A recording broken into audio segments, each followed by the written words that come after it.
Manafort wants a plea deal. The question, is the information he has going to hurt Trump or Podesta?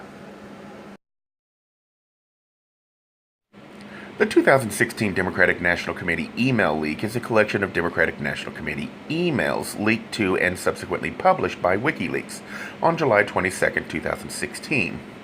This collection included 19,252 emails and 8,034 attachments from the DNC, the governing body of the United States Democratic Party. The leak includes emails from 7 key DNC staff members and date from January 2015 to May 2016. The leak's contents, which suggested the party's leadership had worked to sabotage Sanders' presidential campaign, prompted the resignation of DNC Chair Debbie Wasserman Schultz before the Democratic National Convention. After the convention, the DNC CEO Amy Dickey, CFD Brad Marshall, and Communications Director Louis Miranda also resigned in the wake of this controversy. WikiLeaks did not reveal its source. A self-styled hacker going by the moniker Gussifer 2.0 claimed responsibility for the attack on July 25, 2016. The FBI announced that it would investigate the hack.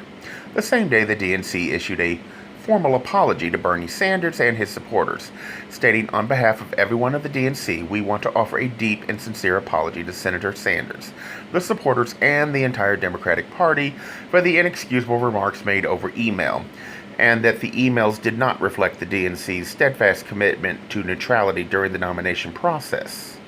November 6, 2016, WikiLeaks released a second batch of DNC emails, adding 8,263 emails to this collection.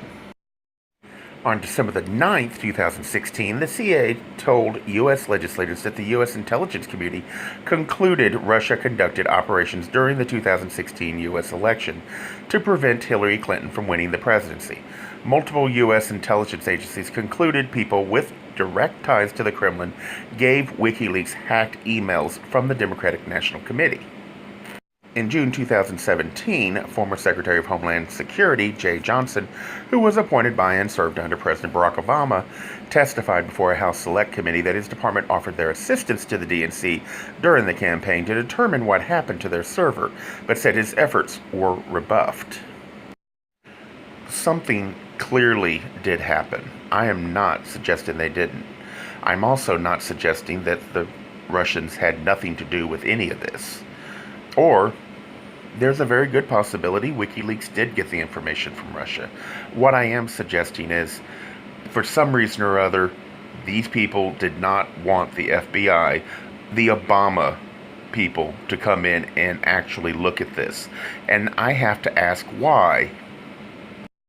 Add to that the very clear fact that Wasserman Schultz had to resign because of the clear evidence, or at least the implication of evidence, that Bernie Sanders was not treated fairly in the election process, just as Trump was not treated fairly. It was clear from the very beginning that Russia clearly wanted chaos in the election. I do not doubt that in 1 second. But both Hillary and Trump were their own worst enemies. I don't believe we are talking about an actual attempt to steal the election by Russia. Honestly, he wanted chaos. It worked in his favor. It would always work in his favor if the West is in chaos, especially the United States, who for 6 years didn't want to do anything because all we could do is yell at each other from Congress to the White House. It worked for him. He got a lot done during those times. He would love to see that continue. What I think is going on here is there was a clear attempt after Trump got into office and was making it clear he would not change or conform to the way Washington works, to force him either into a compromising position or, more importantly, to get him impeached. I believe this is more about a coup attempt by some in Washington who wanted to get him out of office so they could continue business as usual. This appears to be more bipartisan between Republicans and Democrats high up who just wanted to continue business as usual. So I want this looked into, and I do not believe they would have given the kind of broad latitude to Mueller had they believed they would be in danger. I do not think Mueller should go because of that reason.